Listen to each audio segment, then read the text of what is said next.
발빠르게 IT 소식을 전하는 쾌존 뉴스 바로 시작하겠습니다. 저는 진행을 맡은 볼타고요. 반박씨, 여러분 말이 맞습니다. 네, 오늘의 헤드라인, 인텔 15세대 에로레이크 루머 정리. 최근 CPU 결함 이슈로 소비자들의 문매를 맞고 있는 인텔. 하지만 인텔도 준비 중인 한방이 있습니다. 바로 15세대 에로레이크인데요. 결론부터 말씀드리자면 구체적인 성능 루머는 나온 게 없습니다. 젠5처럼 성능이 40% 올랐다, 이런 이야기는 언급된 게 하나도 없어요. 하지만 그렇다고 기대가 안 되는 제품은 절대 아닙니다. 더군다나 젠5 출시 기점으로 어쩌면 AMD에게 이 데스크탑 CPU의 선두를 빼앗길 수 있는 그런 지점인지라 이번 인텔의 15세대 풍전등화 상황인 인텔의 대반격이 될 수 있는 그런 타이밍이에요. 자, 어쨌든 작년 루머부터 가장 최근자 소식까지 자세하게 살펴보겠습니다. 일단 스펙입니다. 인텔의 15세대 코드명 에로레이크는 차세대 데스크탑 CPU를 지칭하고요. 루나 레이크는 차세대 노트북 CPU 쪽을 이야기합니다. 들리는 루머로는 15세대로 명명하는 게 아니라 이 코어 울트라라는 새로운 브랜드 명칭으로 출시를 한다고 하는데, 이게 큰 의미가 있는지는 모르겠어요. 그리고 출시 시기 원래대로라면 올해 가을 정도엔 발표가 돼야 되는데, 인텔 파운드리의 공정 상태가 솔직히 말씀드려서 신뢰할 수 있는 수준은 아니라 내년 초까지 밀릴 가능성도 존재합니다. 올해 컴퓨텍스에서 공개될 가능성도 있다고 하는데, 글쎄요, 그런 것 치고는 굴뚝의 연기가 하나도 안 나요. 지금 6월 가능성에 무게가 실리려면 지금쯤 제 주변에서 그 업계 관계자들 통해서 샘플이 막 돌고 썰이 좀 나와야 되는데 아무것도 들리는 게 없습니다. 제조 공정은 20A 또는 인텔 3 공정이 예상이 되고요. 일부는 TSMC의 노드를 사용한다는 루머도 있었어요. 소켓은 LGA1851 드디어 변경이 되는데, 소켓 크기 자체는 사실 전 LGA1700이랑 차이가 없습니다. 똑같아요. 다만 핀 개수랑 이 CPU의 고정홈이 달라서 호환은 불가능하다고 하는데, 이게 정말 기술적으로 호환이 불가능할 수밖에 없는 그런 불가피한 변경인지는 파악되지 않았습니다. 그리고 최대 코어는 24코어 라이온 코브라는 이름의 P코어 8개, 그리고 스카이몬트 아키텍처가 적용된 2코어 16개로 최대 개수 자체는 동일하고요. 독특하게도 하이퍼 스레딩이 폐지됩니다.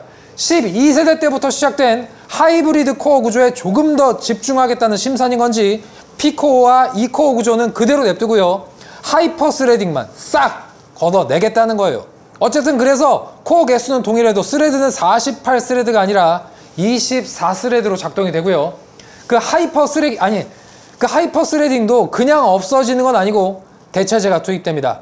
랜 테이블 유닛이 추가돼서 이게 그 작업의 부하량이나 스케일을 판단하고요. 이 P코어와 E코어에 배분한다는 계획인데, 이게 기존보다 얼마나 더 효율적일지는 미지수예요. 물론 당연히 더 좋아지니까 그렇게 바꾸는 거겠지만, 이거한테 저희 퀘이사전에 핫한 키워드였던 E코어 무용론은 극복할 수 있을지 상당히 궁금해집니다. 그리고 또 재미있는 포인트가 있는 게요. 소비 전력 자체가 상당히 감소합니다. 12세대 때부터 PL2, 즉 최대 전력 자체가 계속 증가했었거든요. 13세대 이후에 251W 아래로는 내려간 적이 없었는데 이게 무려 177W까지 내려가요.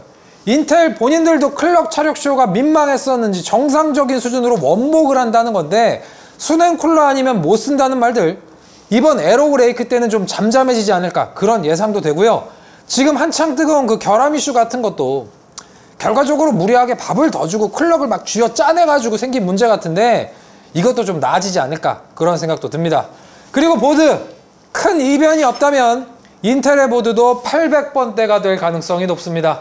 경쟁사 AMD의 젠5 보드도 800번대일 텐데, 이거 소비자들이 인텔 CPU 사놓고 AMD 보드를 산다거나 그 반대의 상황도 나올 수 있을 것 같아서 사실 좀 걱정도 됩니다. 물론 우리 같은 덕후들이야 Z 붙으면 인텔, X 붙으면 AMD 절대 실수할 일이 없는데, 일반인 기준에서는 이게 넘버링이 같아버리면요, 잘못 구입할 수도 있거든요.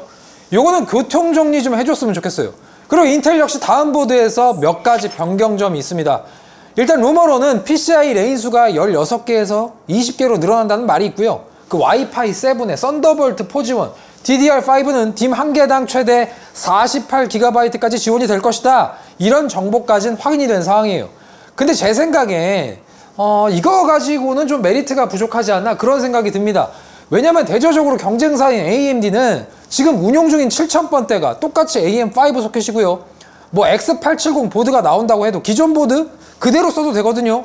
그런데 이번 에로우 레이크는 무조건 800번대 보드가 필수라서 이 강제로 보드까지 구매해야 되는데, 이거 출시 시기에 가까워질 때쯤 여기에 뭔가 하나 더 강력한 게 붙지 않으면 비싸진 CPU의 보드값까지 감내하면서 과연 게이머들이 시스템을 바꾸려고 할까? 그런 걱정이 좀 됩니다.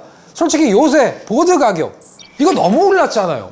CPU보다 비싼 마더보드가 한두 개가 아닌 상황인데, CPU도 CPU지만 800번대 마더보드에 대한 뭔가 더 강력한 메리트 그런 게 동반된다거나, 아니면 아예 가격 거품을 그냥 확 줄여내지 않는 이상 플랫폼 전체 구성 비용 측면에서 접근성이 많이 떨어지는 거 아닌가 그런 생각도 돼요. 자, 어쨌든 인텔 이번 에로우 레이크 상당히 중요합니다. 일반 소비자 대상으로 하는 데스크탑 CPU 경쟁에서도 라이젠에 밀려버린다면요, 이거 설 자리가 마땅하지가 않아요. 그래픽카드와 AI는 엔비디아가 꽉 쥐고 있고, 이 HDT와 데스크탑 CPU는 AMD가, 그리고 파운드리는 TSMC에 밀려도 한참이나 밀린 상황입니다. 더군다나 인텔 저같이 인텔만 고수하던 일부 마니아들조차 한계가 왔어요. 재탕에 우려먹기에 클럭 쥐어 짜내기, 한때는 혁신의 아이콘이었던 인텔이 더 이상 큰 기대가 되지 않고 있습니다. 더 이상 인텔을 고집할 이유가 없어지고 있어요. 덕후들 사이에서 농담처럼 인텔에 붙잡혀 있던 그 외계인 탈출한 거 아니냐 이런 말들이 들려도 이제는 우습지도 않고요, 걱정스럽게 들리기 시작합니다. 미래 시장의 가치를 반영한다는 주가 시장에서 오늘자 인텔 주식은 $36 수준이고, 이건 4년 전보다 반토막 수준이에요.